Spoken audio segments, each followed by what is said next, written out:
সুপ্রভাত বন্ধুরা, কেমন আছো তোমরা সবাই? আশা করছি তোমরা সবাই ভালো আছো, সুস্থ আছো। তোমাদের ভালোবাসা আমিও এখন অনেক ভালো আছি। রাইটুক্স ব্লগে আর একটি নতুন ভিডিওর সাথে তোমাদের সবাইকে ওয়েলকাম আর অনেক অনেক ভালোবাসা জানিয়ে আবার আমি একটা নতুন ব্লগ নিয়ে চলে এসেছি তোমাদের কাছে। আজকে কিন্তু কোনো বড় ব্লগ তোমাদের সাথে শেয়ার করছি না, আজকে একটা মিনি ব্লগ, একদম ছোট্ট একটা শর্ট ভিডিও তোমাদের সাথে শেয়ার করতে চলেছি। আশা করছি তোমাদের খুবই ভালো লাগবে। তো ভিডিওটা দেখো আর আমার সঙ্গে থাকো। ভিডিওটা ভালো লাগলে অবশ্যই লাইক কমেন্ট শেয়ার করে দিও।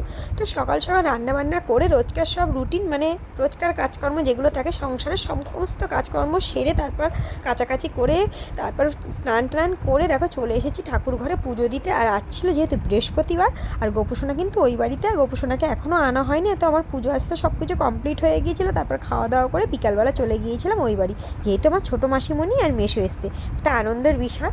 আর মাসিমণিরা এসছে অনেক দিন পর, এমনি সময় যাই আর মাসিমণিরা এসছে, মাসিমণিদের সাথে দেখা করতে আমরা, সেটা কী হতে পারে। আর এই যে আমার মেসোমশাই, তো দেখো সবাই মিলে গল্প গুজব করছি।